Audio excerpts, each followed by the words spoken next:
Bueno, vamos a leer unos versículos previos que ya habíamos visto, pero vale la pena recordarlos, del capítulo 2 de Hechos.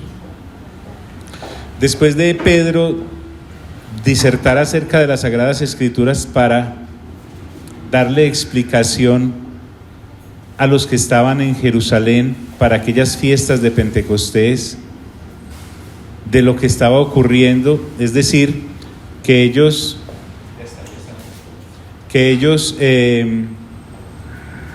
pues vieron con sorpresa que en ese aposento alto hubo un ruido muy notorio.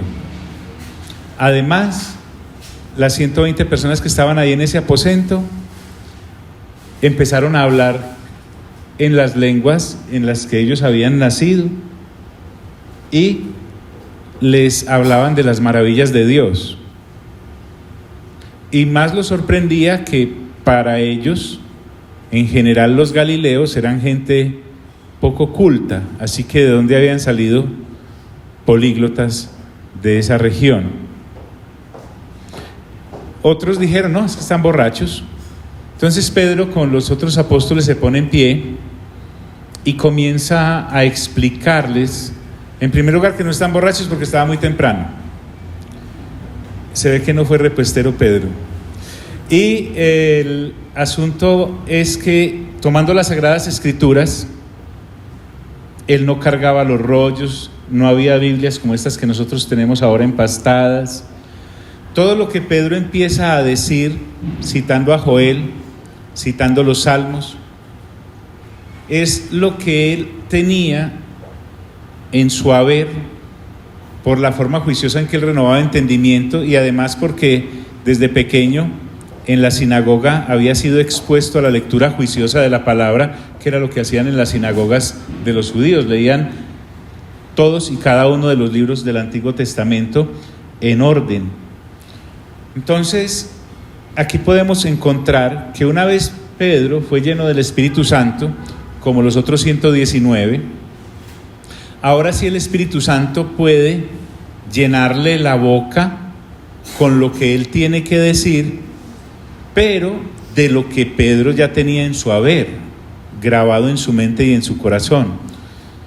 Estoy repitiendo esto porque es muy importante que nosotros entendamos que la lectura juiciosa de la palabra nos provee de un inventario, de un backup, del cual el Espíritu Santo el día de mañana, si necesita que nosotros les pongamos a alguien acerca de este camino que es el Señor Jesús, en quien hemos creído, e indague acerca de nuestra fe, pues precisamente de ese haber que tenemos de lectura juiciosa de la palabra, el Espíritu Santo empezará a jalar y te pondrá en la boca lo que tienes que decir.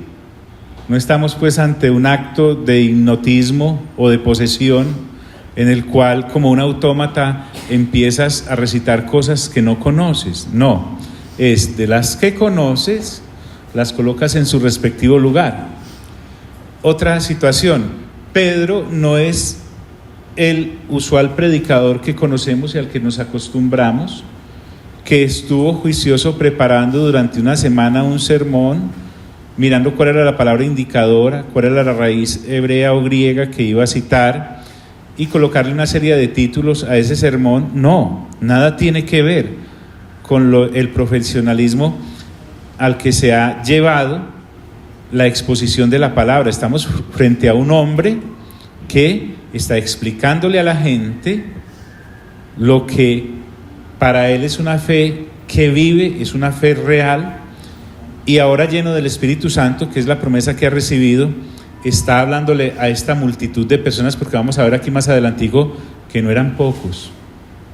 Entonces, dice así la Escritura, después de esa exposición que Pedro hace, ahora se dirige nuevamente al público que tiene y les dice: así que, exaltado por la diestra de Dios, porque ya les habló acerca de la resurrección del Señor Jesús, y habiendo recibido del Padre la promesa del Espíritu Santo, él está explicando que del versículo 1 al 33 lo que ha ocurrido es que ellos recibieron la promesa del Espíritu Santo que a la vez el Padre le había dado al Señor Jesús para que la pudiese enviar. El Señor Jesús dijo antes de partir, antes de ser asesinado, les dijo: les conviene que yo me vaya, porque así puedo enviarles otro consolador, además de la otra gabela.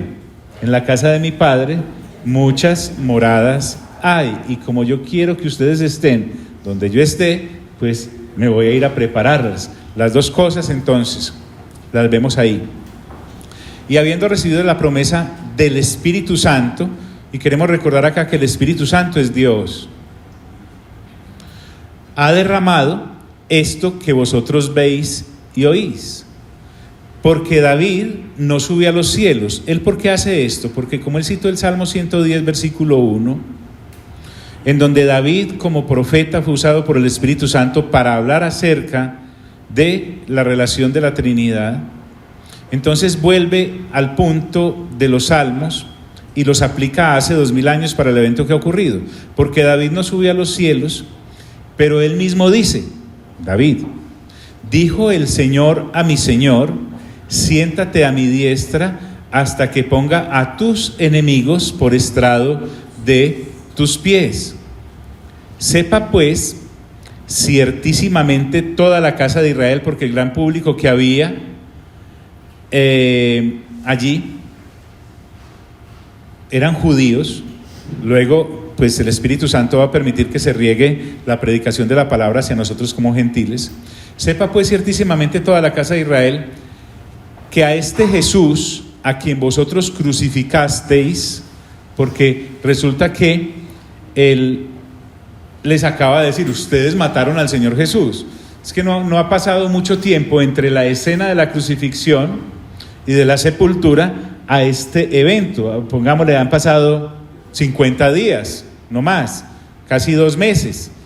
El Señor Jesús, según el capítulo 1, pasa 40 días con los discípulos, y en esos 40 días pues habla con él acerca de cosas del reino. Y hablando de cosas del reino,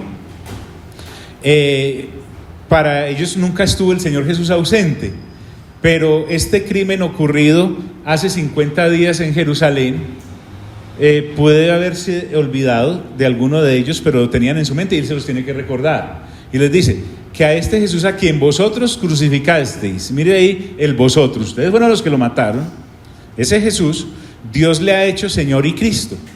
Entonces aquí viene lo interesante de la exposición correcta de las Sagradas Escrituras para llevar a las personas a la convicción de que hay una ausencia de relación con Dios impresionante. Entonces hay un punto ahí. Dios le ha hecho Señor y Cristo. Entonces la predicación, como la conocemos como una exposición en la que una persona habla y habla y habla y habla y habla y habla, pues aquí no es así, porque mira que la gente que está escuchando, que no son unos muñequitos ahí oyendo, unos entes, ellos están entendiendo porque el Espíritu Santo está orando desde cada palabra que Pedro ha expuesto, pero el Espíritu Santo debe sentir regocijo porque es que Pedro está exponiendo lo que él mandó a escribir a aquellos profetas. Al oír esto, ese público, dice la Escritura, se compungieron de corazón. La palabra compungir tiene mucho significado porque significa se aturdieron, quedaron como atontados. Además, la palabra expuesta de esa manera los hizo sentir heridos, porque dice Hebreos 4:12 que la palabra de Dios es viva y eficaz y penetra hasta cortar, realmente te examina, te hace un examen profundo. Y ante esto empezaron a sentir remordimiento. Todo eso ahí escondido detrás de la palabra, se compungieron. Es como si hubieran sido golpeados por la verdad. Lógico, es entendible que solo la obra del Espíritu Santo es la que puede hacer eso.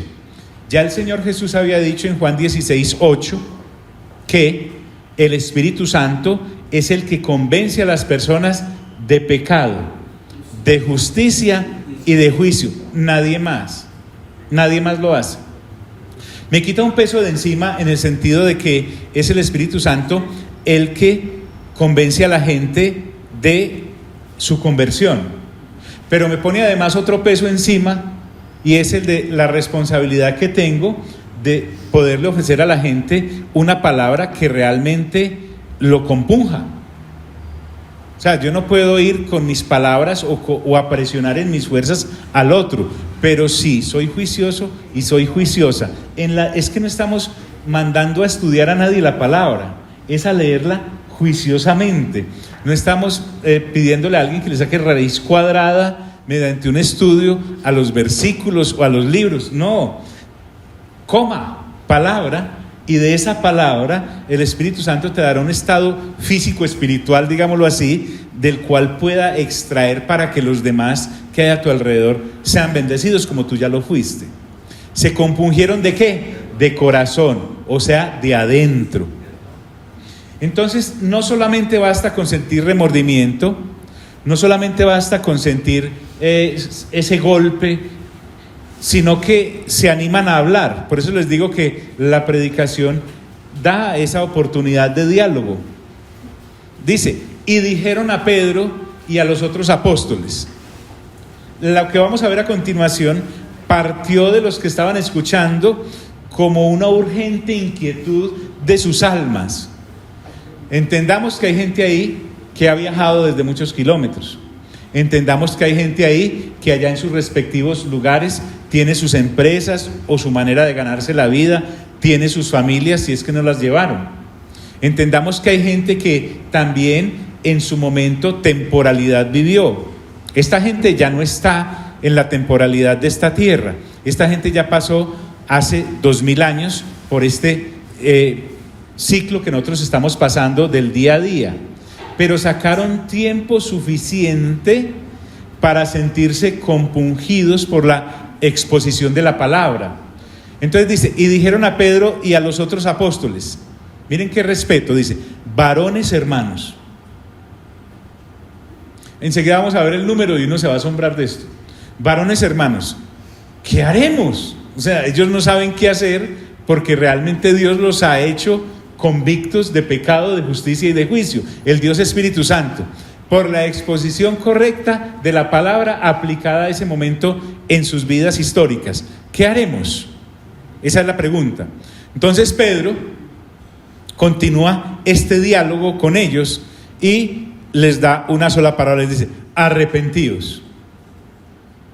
Miren qué interesante la palabra arrepentimiento. La palabra arrepentimiento en su significado más puro es cambien su mente. Pedro les está diciendo, ustedes cambien su mente. Tienen que cambiar su mente. ¿En qué sentido? Primero, en la actitud que tienen hacia Dios, porque es una actitud religiosa en la cual este peregrinar lo vienen haciendo año tras año, porque eso lo hacían como judíos, pero realmente en sus corazones no hay más que religión, y lo que ustedes necesitan es una relación con Dios. En segundo lugar, ustedes deben aceptar el plan de Dios, que indudablemente va en contravía con el de ustedes, porque a Dios el Padre le plugó que en Cristo Jesús, al que ustedes asesinaron, pero que Él resucitó, es que está la manera de comunicarse con Él, y es el único mediador entre nosotros los hombres y el Padre Dios. A eso se está refiriendo. Acepten su plan, dejen de ser tercos. Otro cambio que debe haber en su mente es hacia el pecado. Ustedes no aborrecen el pecado, y el pecado debe ser aborrecible completamente como una obra de la carne que nos está apartando de Dios por haber nacido bajo pecado, y hasta que yo no odie y aborrezca esa manera de ser caída, no podré entonces mirar a Dios cara a cara a través de Cristo Jesús, Señor nuestro. Y otra cosa que deben hacer es cambiar su actitud hacia el mundo. Entiendan que el mundo está mal y va rumbo a la destrucción total. Él, más adelante, en otro de sus diálogos con la gente, en el capítulo siguiente, va a mostrar que realmente, como lo dijo Pablo en una de sus cartas, esta es una generación mala y perversa. Pensemos un poco en nuestra generación actual, 2000 años después de este hecho que nos está narrando Lucas en el capítulo 2. Pensemos en este 2020, miremos a nuestro alrededor. El mundo está mal como sistema, el mundo está mal en su conjunto de valores, el mundo está mal en su moral. Hablan de moral, pero no la hay porque el mundo moral no tiene. El mundo está, como ya nos lo explicó en el Evangelio de Juan, el Espíritu Santo, bajo el imperio de un padre de mentira, porque parió la mentira, y por lo tanto todo lo que hay en este sistema del mundo es mentira, absolutamente mentira. Ayer estaba mirando con mi esposa una película, de esas películas rosas, bonitas, donde hay cariño y todas esas cosas, y antes pues uno podría sentirse emocionado o algo, pero llegamos a la conclusión de que nada de lo que hay es real, porque estábamos frente a una pareja de un amor completamente sentimental, en un amor completamente caído, completamente temporal, pero que nos lleva a la eternidad. El mundo está mal por todos lados. Entonces, otra cosa en este arrepentimiento, que recuerden que significa acá, en lo que estamos mirando, un cambio de mente, es hacia Jesús como tal. Lo que Pedro le está diciendo es: no lo rechacen más.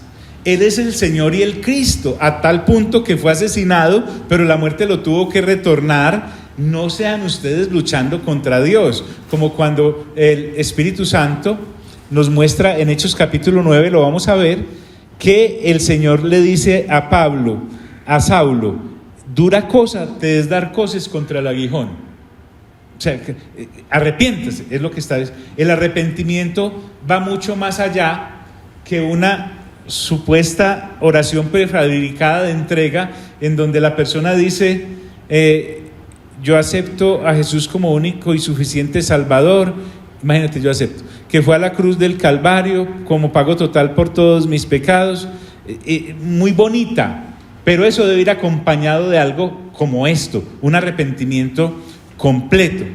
Eso es lo que le ocurre a toda persona que ha tenido un encuentro con el Dios de la palabra y con la palabra de Dios, como acaba de ser expuesta en este capítulo. Arrepentidos, dímelo. Ese arrepentimiento no es arrepiéntase de sus malas obras, sino arrepiéntase de no haber creído en Jesús. Sí, claro, gracias Memo. En este caso, ellos creían en el Padre, obviamente, creían en el Espíritu Santo, pero no creían que Jesús era el Cristo, e inclusive estaban esperando el Cristo, el Mesías, pero para ellos ese no era. Ahora, con esta situación, ellos tienen que tomar una decisión, y por eso Pedro les dice: arrepentíos. Otra: y bautícese cada uno de vosotros en el nombre de Jesucristo. Aunque era una multitud, cada uno es el que debe tomar la decisión. No hay promociones, no es más fácil por docenas o por veintenas, no, es cada uno. Aunque aquí estamos juntos nosotros, cada uno es el que tiene una relación con Dios. ¿Qué tan colectivo Dios y qué tan singular es nuestra relación con Él? Entonces, cuando habla de cada uno, se refiere a que ese bautizo era porque creían en que Cristo sí había venido y que Jesús es ese Cristo en el que ellos no creyeron y al cual crucificaron. De eso los está acusando, pero a la vez Pedro los está invitando a salir adelante de ese escollo tan tremendo en el que estaban.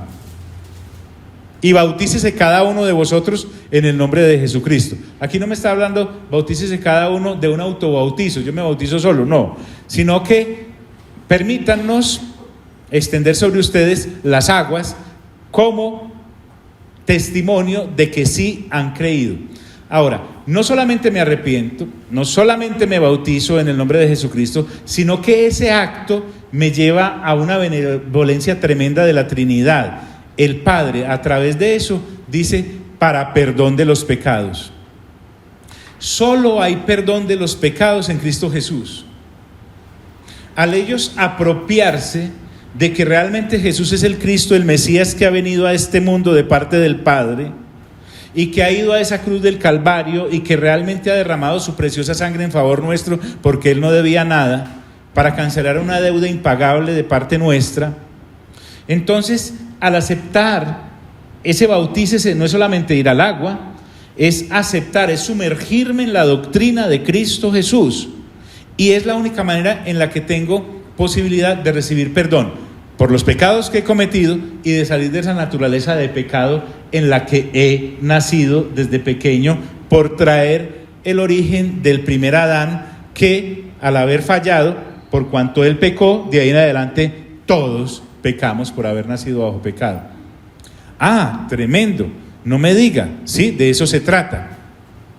No hay otra cosa, no podemos llamar nuestras conductas pecaminosas como el mundo las ha llamado. El mundo las ha llamado de otra forma. Ha dicho, puede ser un problema psicológico lo que la persona tiene. No, se llama pecado. No, es cleptomanía. No, se llama robo. Se llama exceso de comunicación. No, se llama chisme. Si me estoy haciendo entender, es llamar las cosas que son como lo que realmente son. Y entender, créanme, este mundo no lo va a arreglar nadie. Nosotros no estamos aquí. Hemos confundido lo de la sal. ¿Recuerdan? Que la gente salaba la carne para que no se volviera mortecina rápidamente. Nosotros no estamos acá para salar el mundo para que no se dañe. El mundo ya está dañado y redañado y completamente dañado. Somos la sal de la tierra porque podemos anunciar en Cristo Jesús la reconciliación de Dios con los hombres y de los hombres con Dios. Prácticamente, Pedro lo que le está diciendo, ustedes deben odiar lo que Dios odia. Entonces, una vez hecho eso, esta gente está muy atenta porque está como aquel que está recibiendo el antídoto para una muerte casi que inevitable. Y dice, y recibiréis, mire qué tremendo esto, el don ¿de quién? Del Espíritu Santo. Es decir, esto que nos acaba de pasar a nosotros, les puede pasar a ustedes.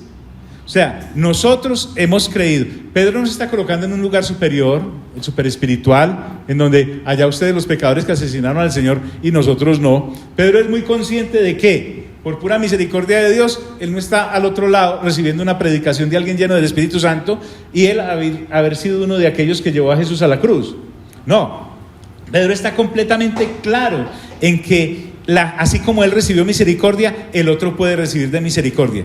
Ahí es a donde este Pedro me asombra, porque este Pedro lleno del Espíritu Santo, a partir de este capítulo 2, es completamente distinto al de los evangelios y completamente distinto al del primer capítulo de Hechos. Pedro no anda diciendo, con ustedes no me siento, con ustedes no creo que algunos de ustedes vayan a entrar.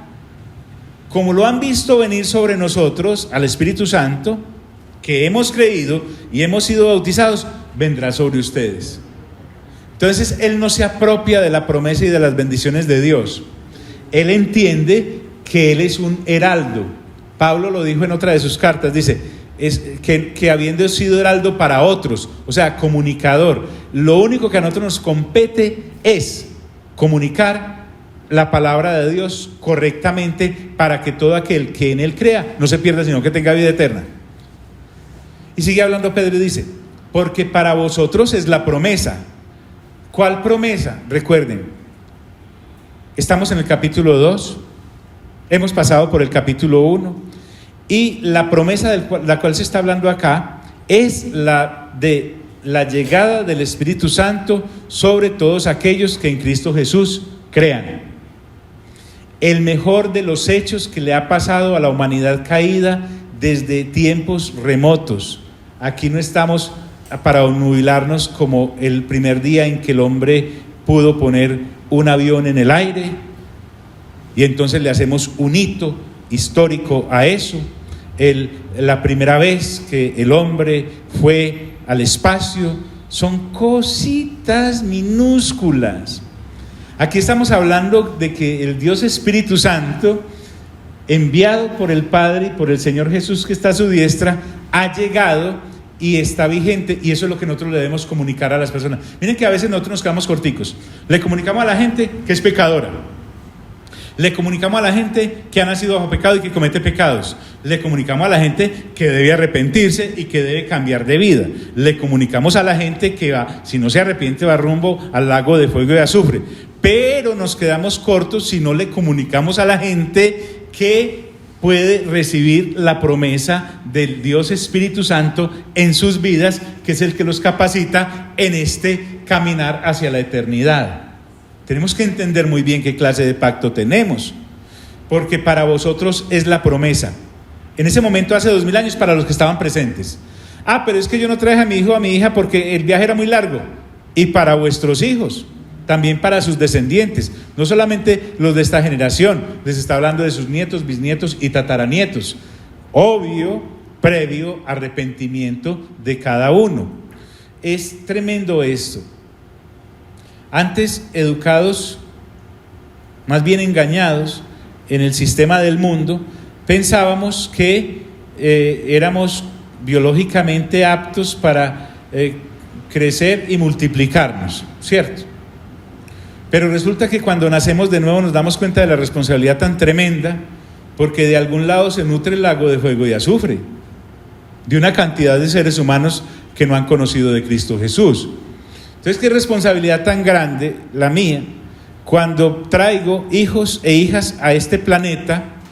Pues ya los traje para que nacieran por primera vez, pero mi gran responsabilidad es ser ejemplo y darles pista para que ellos también tengan su encuentro con el Señor y nazcan por segunda vez, y no tengan que morir 2 veces, porque fuera de que la gente se muere, la vuelven a levantar para que muera por segunda vez lanzada al lago de fuego de azufre. Entonces, esto de tener hijos e hijas no es algo olímpico. Ay, tan lindo el niño, ay, tan linda la niña. Tú y yo ya nacidos de nuevo, uy, qué responsabilidad tan tesa. ¿En cuándo me metí en esto? ¿Por qué? Porque es algo más que biológico lo que estamos hablando acá. Es completamente real. Y para vuestros hijos, sus descendientes. Esto no es para que no tengan hijos, es para que sepan la responsabilidad tan tesa que es tenerlos. Ahora, la gente del mundo no entiende esto. Son como conejos, como roedores multiplicándose. La gente nacida de nuevo, pero sin renovación de entendimiento, no la diferencia sino el pececito del carro o de la bici, si se la dejan sacar. Y para vuestros hijos. Entonces, la responsabilidad nuestra es grande, tremendamente grande. Además dice, y para todos los que están lejos, los ausentes. Y aquí es donde Pedro, tal vez no con una revelación completa acerca de este pedacito, dice, y para cuantos el Señor nuestro Dios llamare. Esto ya lo había dicho en el versículo 21, cuando él dijo, y todo el que invocare el nombre del Señor será ¿qué? Salvo. Este llamado es para toda la humanidad. Ya acá el Espíritu Santo, como veíamos el viernes con lo de Ezequiel, que las aguas empezaron a salir del templo y empezaron a llegar al mar muerto, estamos presenciando algo glorioso. Antes, para conocer de Dios o oír de Dios, aún siendo gentil, yo tenía que ser un prosélito e ir al templo y quedarme prácticamente por fuera para medio recoger los mendrugos de pan que caían de las mesas de los hijos, que son los israelitas. ¿Recuerdan el escenario aquel de la mujer sirofenicia que le dijo al Señor Jesús que si le expulsaba el demonio que tenía la hija, y él le dijo, el pan es para los hijos y no para los perros? Entonces ya vimos también que en su nacionalismo, para los judíos, todo aquel que no sea judío lo identificaban y lo llamaban como perro.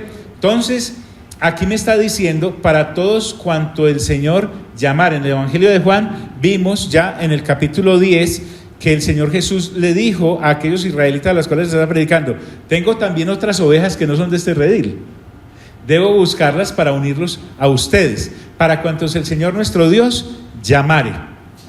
Entonces Pedro ya ha cumplido una misión de predicación y de explicación correcta de la salvación a esta gente. ¿Yo no le parece muy complicado?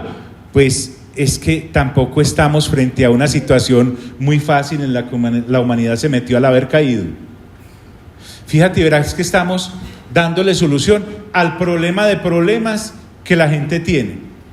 El error del Evangelio de las Añadiduras recibido y predicado es que le hacemos creer a la gente que llegó a Cristo y entonces se le solucionará el asunto del empleo que le hace falta, o de la enfermedad que está sufriendo, o del problema emocional y sentimental que tiene o todas esas cosas.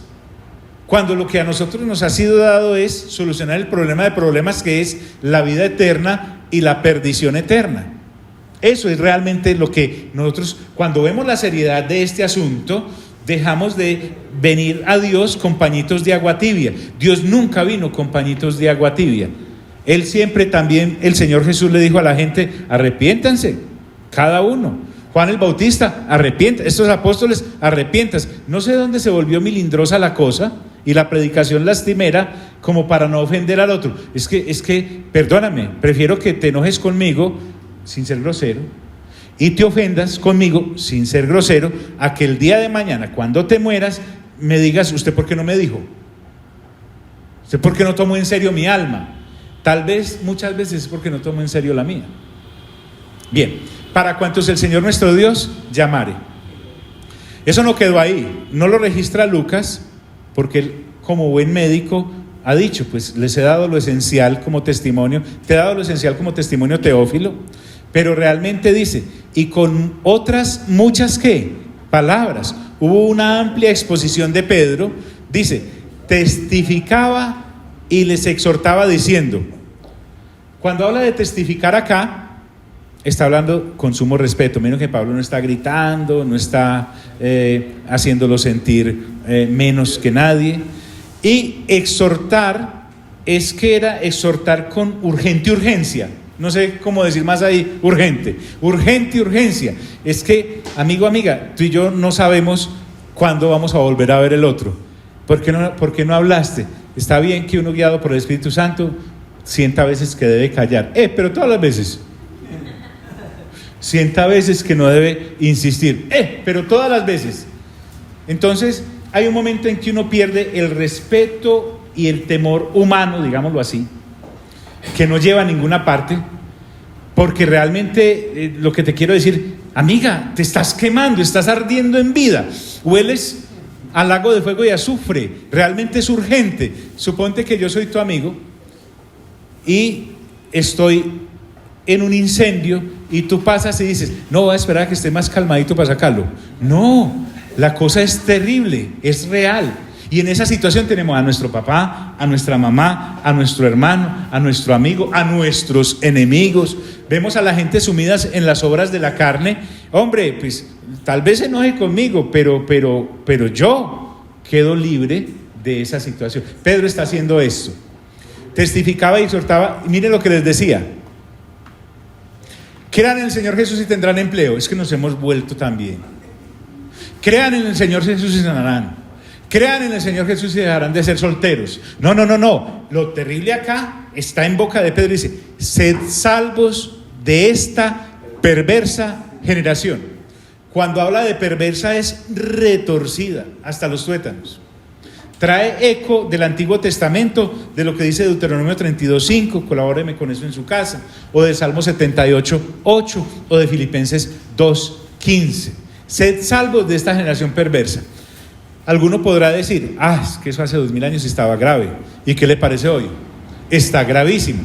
El discurso nuestro en la actualidad es exactamente el mismo: sean salvos de esta generación perversa.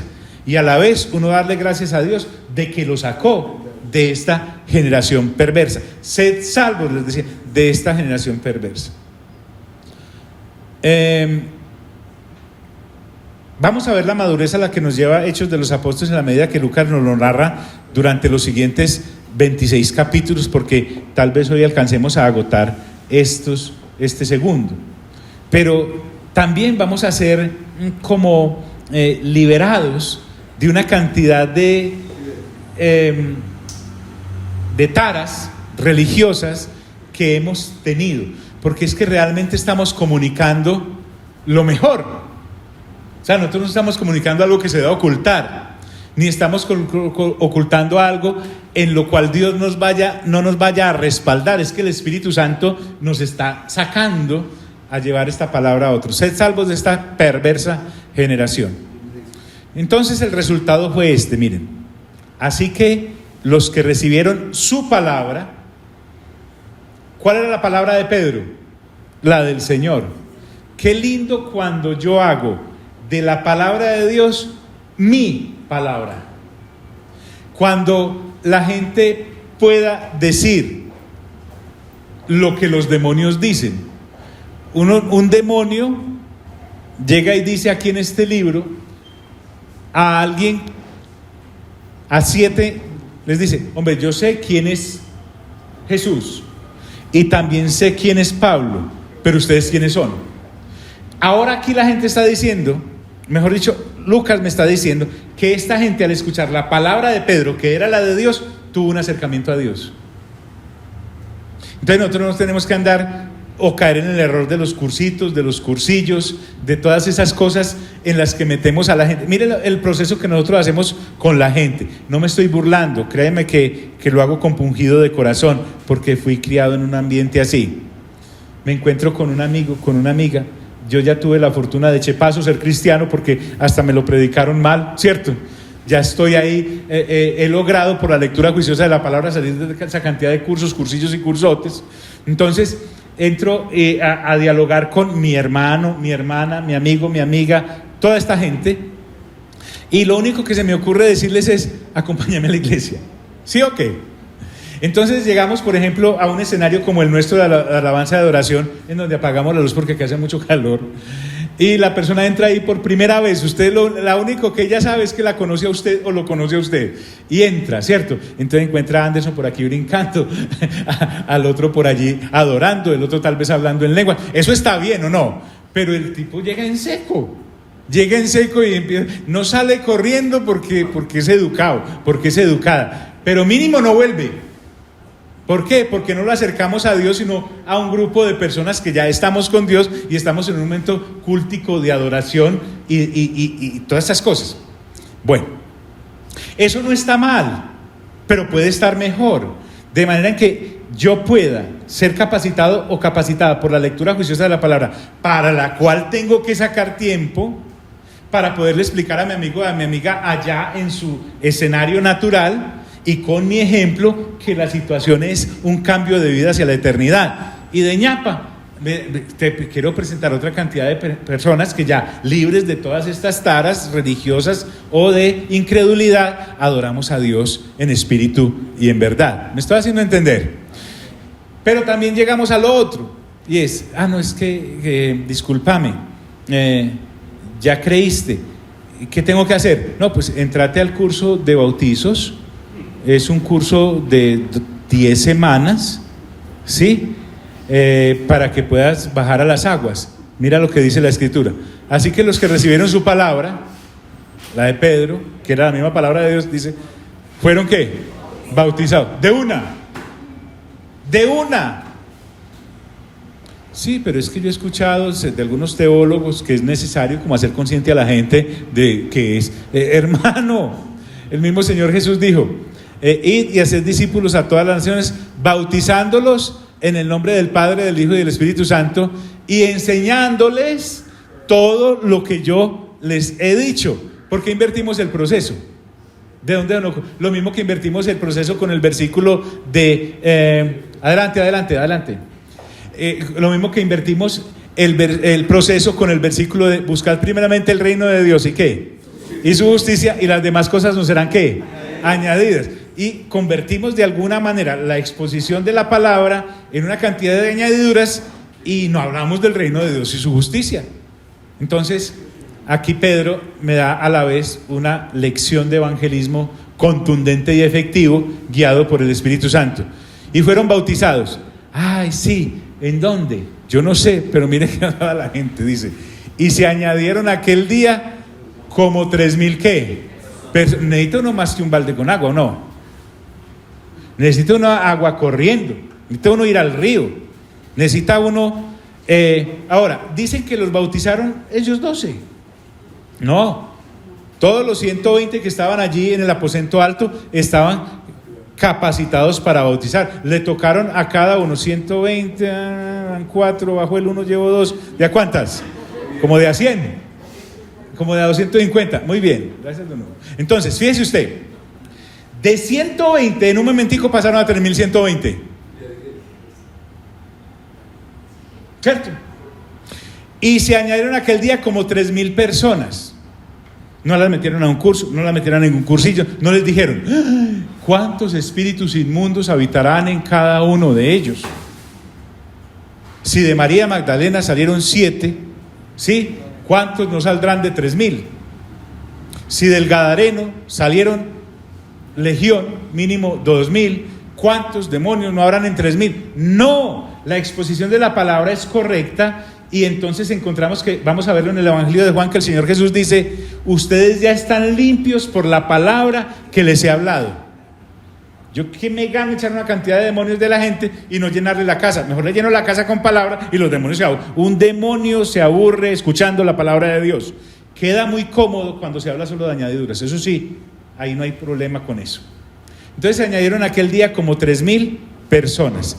Acerca de esas 3.000 personas, dice la Escritura, y perseveraban. Pues, perseverancia aquí me está hablando de no ser algo ocasional. O sea, no es una persona que va a un servicio cada 3 meses o que lee la Biblia cada 6 meses. No. Y perseveraban. Era con empeño. La perseverancia me habla de empeño, de verdad, como dicen los muchachos ahora, de entucarle a la cosa. Y perseveraban. ¿En qué perseveraban? Miren en qué perseveraban. Primero, en la doctrina de los apóstoles. Cuando me está hablando acá de doctrina, me está hablando de la enseñanza de los apóstoles. ¿Y qué enseñaban los apóstoles? La doctrina del Señor Jesús, nada más. En Efesios capítulo 3 vamos a mirar en su momento que precisamente, y capítulo 2, esta doctrina está sustentada en lo que los apóstoles conocían del Señor Jesús. Ahora por ahí hay muchas corrientes apostólicas irrespetables, no son respetables, irrespetables, que dicen que están fundamentadas sobre la doctrina de los apóstoles, tomando falsamente el versículo de Efesios, porque realmente los apóstoles estaban cimentados, era sobre Cristo Jesús, no sobre los apóstoles. Y la enseñanza es la que es en Cristo Jesús, Señor nuestro. Por eso esta gente fue bautizada y ahora ellos les están enseñando el proceso del Señor Jesús cuando manda a hacer discípulos. Bautícenlos en el nombre del Padre, del Hijo y del Espíritu Santo, y enséñenles todo lo que les he mandado. En este caso, ellos son bautizados en el nombre del Señor Jesús porque ellos no creían que el Señor Jesús era el Cristo. Ya creían en el Padre, ya creían en el Espíritu Santo, pero habían asesinado 60 días antes al Señor Jesús. Entonces, por eso es que ellos necesitan ser bautizados en el nombre del Señor Jesús. En la doctrina de los apóstoles, ¿qué más hacían? Ahora, esto no era esporádico, vuelvo y les digo. Es algo así juicioso como lo que nosotros hacemos cada martes. Yo sé que los viernes es algo muy lindo, adoramos, cantamos, tenemos más gente y todo, pero si usted me diera a escoger a mí, John, escoja, entre los viernes y los martes, me quedo hoy miércoles. Es que es un martes, porque esto era ayer. Bueno, ¿por qué? Porque créanme, podemos abrir las escrituras de esta manera. ¿En qué más perseveraban? Dice, en la comunión unos con otros. Comunión acá es koinonía, es unidad en la creencia y en el espíritu de la enseñanza. Porque hoy muchas congregaciones están unidas en torno a cosas que no son Jesús, a la profesión, a un hobby, o porque me entretienen muy bien los muchachos allá, o porque allá sí pueden conseguir novio o novia, o porque son de mi estrato. No, horrible. La comunión unos con otros implica que hay espacios que se abren para realmente interrelacionarnos. No para meterme a tu casa a ser una vieja chismosa o un viejo chismoso, porque los hombres son más chismosos que las mujeres, está científicamente comprobado.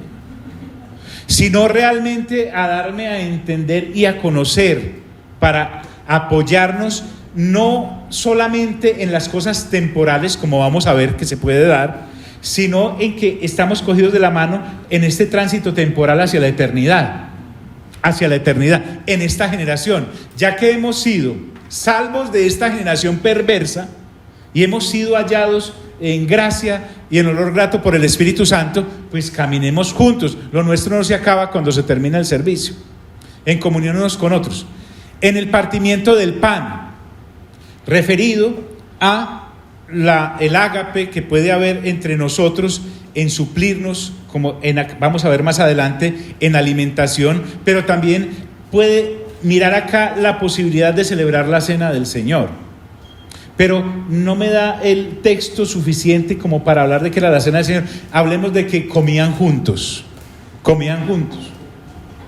como nos encontramos a veces para comer juntos, y ya sí para hablar de la palabra de Dios, sino de otros, como ocurre acá, que hacen cerrar el éxito a las 6 de la mañana porque están ahí hablando y comiendo juntos, como cuando nos encontramos en la casa de alguno de ustedes para comer juntos, porque es bien interesante esto, en el partimiento del pan, o sea, en el día a día.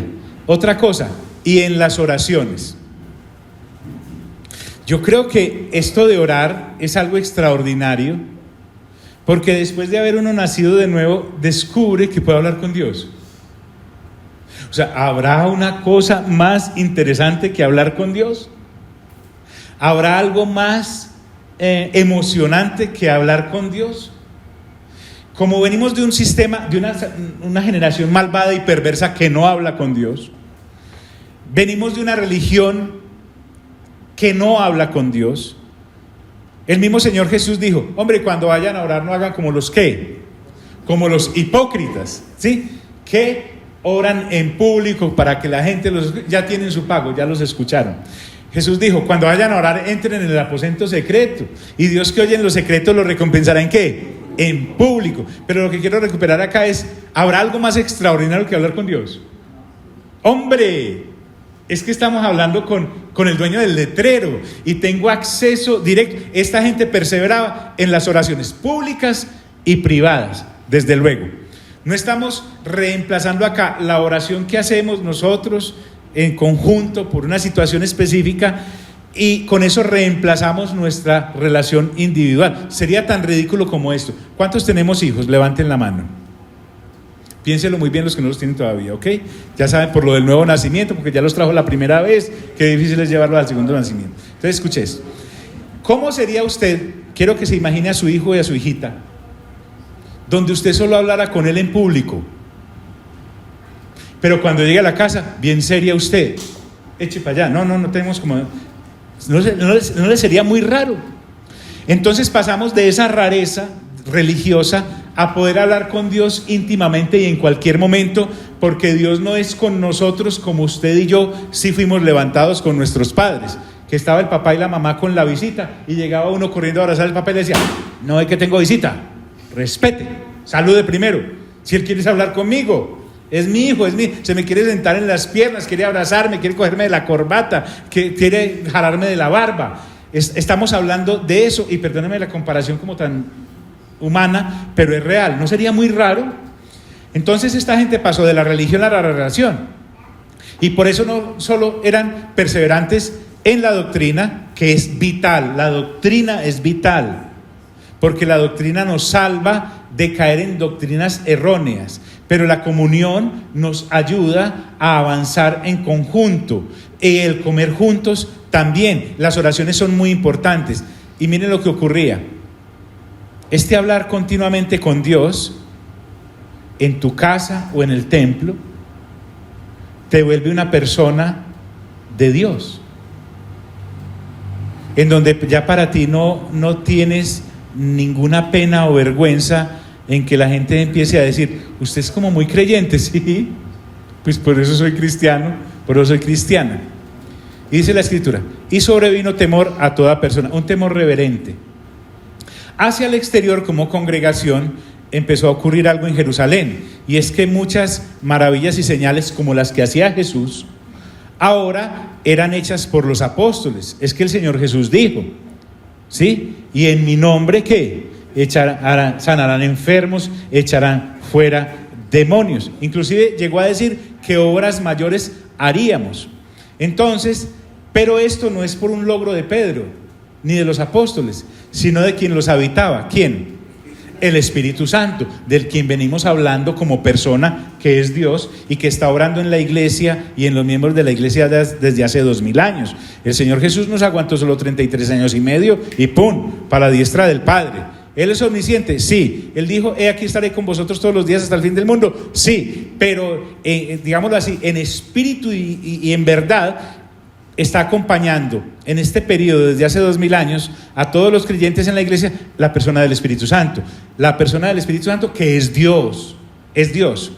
Eran hechas por los apóstoles, por la presencia del Espíritu Santo en ellos, todas esas maravillas. Ahora, viene un mover social impresionante, dice, todos los que habían creído estaban ¿qué? Pues no era que andaban pues para arriba y para abajo los 3120, pero sí procuraban estar en compañía por lo menos de algunos de esos 3120. No sé si salían en grupos de 100, de 200, pero en fin, lo que los unía no era algo que los hacía afines humanamente, sino que lo que los unía es haber nacido de nuevo, perseverar en la renovación de entendimiento y esperar el regreso del Señor en su generación. John, pero si no vino hace 2000 años, ya. A nosotros nos corresponde esperar al Señor Jesús en nuestra generación, así no venga, pero que seamos hallados esperándolo. Todos los que habían creído estaban juntos, como familia de Dios, porque ahora somos familia de Dios. Otra cosa que ocurría es decir, y tenían en común todas las cosas. Ojo aquí para que salgamos de errores. Mantenían en común todas las cosas. No es que tomaban todos sus bienes y los trasladaban a nombre de la iglesia Cristiana Cuadrangular de Jerusalén, no. Todo a nombre de ellos, no. Me está diciendo que no es una comunidad de bienes a nombre de la iglesia, sino que mantenían sus posesiones disponibles en caso de que en la iglesia hubiese alguna necesidad. Porque es que es muy fácil uno gastarse la plata de otro. No sé si usted ha estado en reuniones o en lugares en donde dice, pero aquel debería como regalarle el carro al otro y así, y él montado en el de él. ¿Sí me hago entender? No, aquí estamos hablando de una cosa muy seria, y es que en este mover mantenían todas sus posesiones en manos de la iglesia para ser usadas cuando se necesitaran. No era que todos fueron a vender sus propiedades, como vamos a ver en el capítulo 3, sino que cuando había una necesidad manifiesta, alguien dentro de los congregados, movido por el Espíritu Santo y su relación con él, decía, hombre, yo puedo vender este apartamento y vamos a ver qué se hace con esto. Entonces solo voy a esbozar el tema ahí, pero lo vamos a ver más a fondo en el siguiente capítulo, para que no se vaya pues a venir con las escrituras para la próxima semana. Eso no funciona así y no es así. Sé que hay lugares en que funciona así y salen todos tumbados, pero recuerden que para todo hay remedio, menos para la bobada. Entonces, y tenían en común todas las ¿qué? Todas las cosas. Y vendían sus propiedades y sus bienes.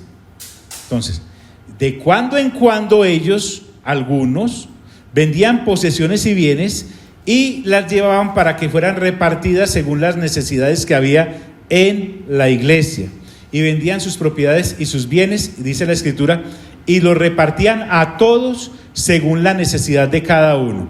No era que fulanito fue y vendió ese lote y eso se divide en 3120 partes iguales. No, así no es. Vamos a salir de muchas cucarachas financieras evangélicas mal enfocadas. Cuando se levantaban esas necesidades especiales, algún creyente o alguna familia iba y vendía alguna de sus propiedades o la daban para hacer frente a esa necesidad. ¿Saben? Entre nosotros ha habido ejemplos de eso. Alábete la lengua del extraño y no tu propia lengua. Hay miembros en nuestra congregación que durante estos años han puesto la cara en unas situaciones muy difíciles de necesidades, no solo como congregación, sino que han hecho presencia en situaciones individuales de personas necesitadas dentro de los congregados. Otra cosa es que no lo hacen haciendo bulla, porque la Escritura dice que tu mano derecha no sepa lo que hizo ¿qué? La izquierda. Y lo repartían a todos según la necesidad de cada uno. Y dice la Escritura, y perseverando unánimes cada día en el templo. Recuerden algo, estamos hablando con judíos de hace 2000 años que recién están desampacaditos de su religión judía. Entonces el templo seguía funcionando porque ese templo no vinieron a destruir sino en el año 70 después de Cristo, un emperador que acabó hasta con el nido del perro allá en Jerusalén. Al ser judíos, ellos continuaron su adoración allá en el templo, lo vamos a ver enseguida en el capítulo 3 también, pero en los años siguientes, por motivo de su testimonio, empezaron a ser expulsados de los templos y de las sinagogas. Una de las metodologías que Pablo usaba cuando llegaba a una ciudad era ir a la sinagoga de los judíos, porque él lo era, y empezaba a exponer las Sagradas Escrituras porque él las sabía, pero cuando llegaba al tema de que Jesús es el Cristo, para afuera, pero ya había hablado. Entonces es un mover inicial, no se circunscribía a un edificio, sino que pues lo que habían lo usaban. Y perseverando unánimes cada día en el templo, y nuevamente dice, y partiendo el pan en las casas. En ausencia de templos, pues las casas eran usadas como lugares para adorar, para perseverar en la doctrina, en el partimiento del pan, en la comunión unos con otros, etc. Y tenían una característica que afortunadamente nosotros tenemos, es que comían juntos con alegría. Alegría no es una señora, sino el gozo tremendo que le da a uno comer bien, ¿cierto? Y además con gente bien, con gente de reino, con gente de reino. El cristiano llanero solitario no existe en ninguna parte del Nuevo Testamento, y vamos a acabar con eso. Y comían juntos con alegría, y dice, y sencillez de corazón, es humildad. Y la alabanza no se circunscribía a una serie de canciones durante 40 minutos en un lugar, porque ellos alababan con su estilo de vida a Dios. La alabanza mana del corazón de una persona nacida de nuevo y entregada plenamente en gratitud a lo que Dios ha hecho en Cristo Jesús, Señor nuestro, en favor de una humanidad caída y perdida. ¿Qué ocurría con la gente de afuera? Tenían favor con todo el pueblo, lo respetaban. No hay cosa que la gente, así sea incrédula, más respete que a una persona convencida y viviendo conforme a lo que dice que cree. Puede que lo gocen unos días, puede que lo rechacen algunos días, pero llega un momento en que, como a Moisés en Egipto, aún los egipcios lo respetaban. Y teniendo favor con todo el pueblo. Y aquí viene algo bien interesante, y con esto terminamos. Y el Señor, dice la Escritura, añadía cada día a la iglesia los que habían de ser salvos. Cuidado con esto. Les he suplicado que bajen en sus smartphones, ¿sí?, la aplicación YouVersion, porque esa aplicación le da la posibilidad de consultar varias versiones al mismo tiempo.